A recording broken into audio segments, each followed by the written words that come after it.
humans day to day, the part of our brain used for that fight or flight that used to be for physical safety is now being used for psychological danger and safety.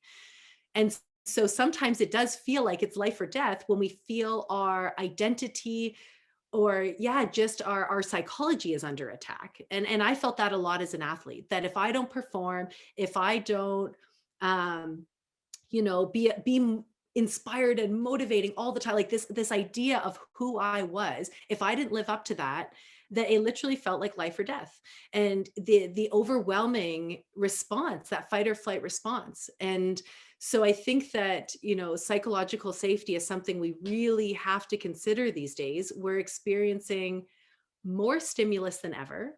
We are literally creating these false senses of who we are on accounts, whether it's Instagram or Facebook, just these snippets of these ideal versions of ourselves.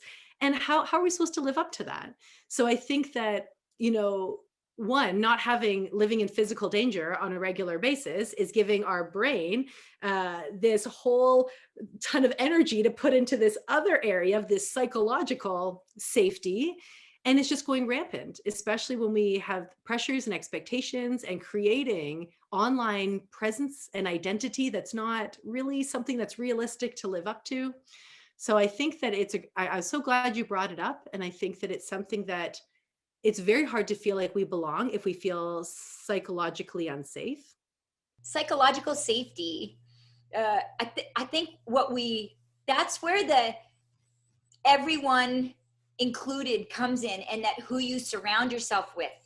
Like, I loved Archie's message about this. You come to the Variety Village and it's people that are just positive right off the bat with that yes mentality. And when I think about climbing, and I remember hanging off of that cliff, and I had that safety line and that lifeline, but when I was hanging off that cliff, I looked left and I looked right, and there was nobody there. Right? And right now in my apartment at the moment, I like to say I'm in between. There's nobody in this apartment, right? There's no life partner or somebody living here. So you're all alone. And so I think that psychological safety is super important. And I think we all believe that earning independence is alone, right? I'm talking about the advocacy and advocate for yourself, but earning that independence, earning that psychological safety is actually empowered by who's on your lifeline. I think for me, psychological safety is a string of experiences that happen before you get in that space. And a great example is the reopening of our centre, for example, for our members and constituents. We've talked about a reimagined ability centre experience. The experience starts long before someone walks or wheels in our building. It starts with the communication, the accessible communication that we get about the steps that we're taking to meet that individual's needs, what to expect, how they can actually, participate in what's going on in the centre at that time. So before they even come to engaging in an activity, they've got an expectation and a standard, and we've actually started to ease some of that anxiety around that return. And when you can look outside of yourself, you could have all the anger and the frustration and the fear, but when you can look outside of yourself and say, you know what, I don't want this to happen to another human, so I have to be the one to try to change this. That is an area that gave me strength. So sometimes as a victim, you have power in your victimhood. You have power and you don't always see it. But the power for me was saying, you know what, I don't want this to happen to somebody else. And you talk about empathy, you talk about people coming after you. Sometimes it's not for you because you've gone through something and you've had that negative experience and you can't erase the past, but it's for somebody else that might be coming up after you that you're helping. It's a major problem. I have an interesting way of thinking about it that I'll share with this talk, but I don't, hopefully that doesn't come across as, even for 1 second, saying that there's not a crisis raging and that psychological safety in sport is not a very alarming concept. And we should all remember that athletes, are being abused today. Because of the way that the sports system is set up. They're being abused while we're on this call. But I think that an important insight that I've had recently, and forgive me for bringing in a legal concept, but I think that this is the right way to think about it. And it's the concept of fiduciary duty.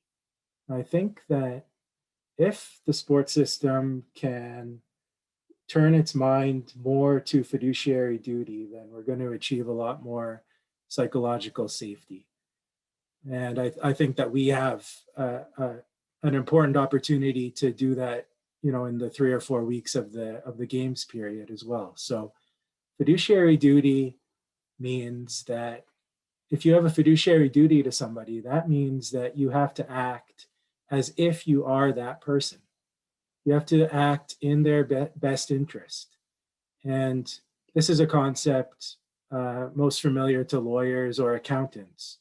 We have to act with a fiduciary duty to our clients. We have to act in their best interest. We have to do everything that we would do to protect ourselves in order to protect them. And I'm not sure that administrators and coaches in sport quite understand that they have a fiduciary duty to athletes.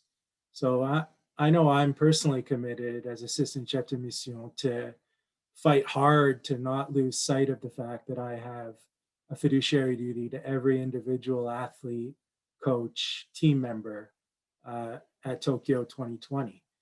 And it's incredibly difficult. I mean, even as a lawyer, getting introduced to the concept in law school and then having it hammered home to me and all the law society materials. I mean, I'm going to be wrestling with it for my entire career. And I'm not sure that the sports system is turning its mind to the fact that we have to act in the best interest of athletes at all times. So we've got our own goals that we as administrators want to achieve. We've got our own, Excel documents that we have to fill out, and our own meetings that we have to attend, and our own justifications that we have to come up with. But if we cannot lose sight of the fact that every single moment we have to act in the best interest of every single individual team member, we're going to create more psychological safety.